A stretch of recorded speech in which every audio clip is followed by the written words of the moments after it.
Indie. Kolebka duchowej spuścizny człowieka. Kolebka duchowej spuścizny istoty ludzkiej. Tysiące lat przed tym, jak zakwitła cywilizacja, Indie opiewały już nieprawdopodobnym bogactwem, zaawansowaną wiedzą i bogatym życiem wewnętrznym. Nie sposób poznać całe to bogactwo, a tym bardziej dotrzeć do głębi poznania i wiedzy w przeciągu kilku tygodni albo kilku miesięcy. Można jednak zrobić sobie obraz o dawnej wielkości Indii i dzisiejszym jej obrazie, który jest następstwem podboju Indii przez niezliczone dzikie plemiona i jej cywilizowania przez angielską kolonizację. Te w olbrzymiej mierze zniszczyły kulturę i ducha Indii, ale jej wielkość stale widać tu i tam i można też sobie wyobrazić i poczuć piękno i głębię tego narodu, a może raczej kultury, ponieważ naród ten był złożony z dużej ilości małych państewek, w których rządzili królowie, które miały własną religię i własną kulturę. Moja podróż zaczęła się od Himalajów, od spotkania z moimi przewodnikami, Kirtim i Kevishą, ludźmi, którzy dedykowali swoje życie zgłębianiu prawdy, zgłębianiu starych indyjskich nauk, jak na przykład Ajurveda czy astrologia. Wspaniała natura Himalajów jest oszałamiająca. Przyciąga przybyszów z całej Indii i z okolitych krajów. Za swoją ucieczeńską siedzibę wybrał również to miejsce Dalaj Lama, budując miasteczko dookoła ashramów MacLeod. Z Himalajów wybrałem się w podróż po północnych Indiach, mieszkając w zamkach królów i pałacach maharadżów, albo w ubogich ashramach i klasztorach.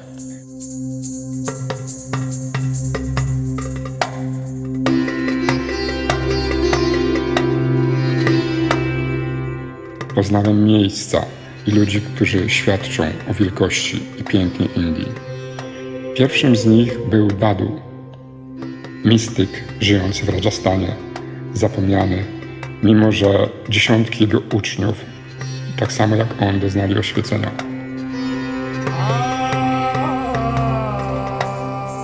Następnie Puszkar z jedyną świątynią na świecie Brahmy, nazywanej Świętym Miastem, i zaraz za górą Adżmir. W odróżnieniu od hindyjskiej tradycji, muślimskie miejsce kultu, które mnie tak bardzo zainteresowało wspaniałą tradycją sufi, wygnańców muślimskiej religii, wyznawanych jednak za swoje piękno i podejście do życia pełne świętowania, tańca i śpiewu.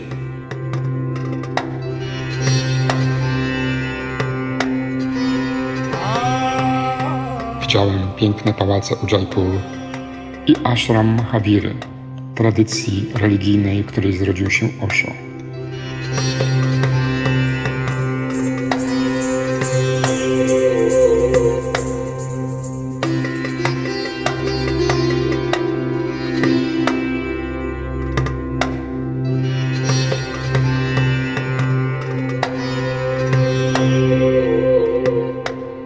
Widziałem jeden z 7 cudów świata, Taj Mahal, i łzy popłynęły po moich policzkach ze wzruszenia, widząc takie harmonijne piękno, i patrzyłem na niego jak zahipnotyzowany całymi godzinami.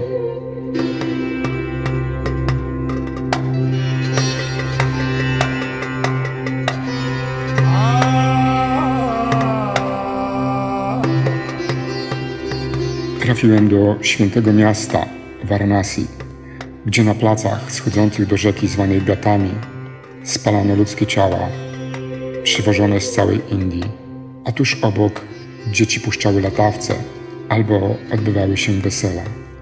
Życie takie, jakie ono naprawdę jest.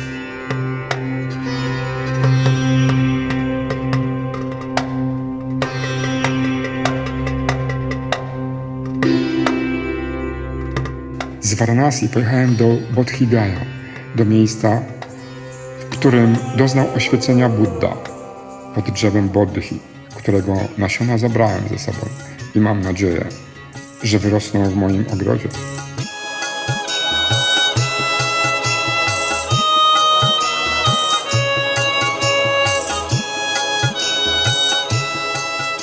Później podróżowałem po środkowych i południowych Indiach, zwiedzając 27 wieków temu postawione, wykute w skałach jaskinie. Dziesiątki jaskiń, w których ludzie funkcjonowali bardzo harmonijnym sposobem bliskim natury, zgłębiając swoje wnętrze, medytując i przybliżając swoją naturę k Bogu. Ich wibracje można tam odczuć do dzisiaj. Shivananda Bhagavan, Om Bhagavan, Shri Bhagavan, Ananda. Trafiłem też do Coimbatore, miejsca, które pod górą zwaną Kailaszem Południa wybrał sobie za siedzibę Sadhguru, jeden z mała żyjących, oświeconych ludzi. W jego ashramach z wyjątkową siłą dało się odczuć wibracje, które z łatwością pomagały osiągnąć stan medytacyjny. A jego Kriya Yoga jest sposobem, jak wprowadzić rewolucję w życie każdego jednego człowieka. Shivananda Bhagavan, Om Bhagavan. I na koniec moja droga zawiodła mnie do Auroville, do miejsca, w którym ludzie przeprowadzili eksperyment. Eksperyment polegający na tym, że naśladując nauki Aurobindo i wprowadzając je w życie, chcą stworzyć przykładowe miasto, które będzie inspiracją dla wszystkich innych miast i kultur na tej ziemi.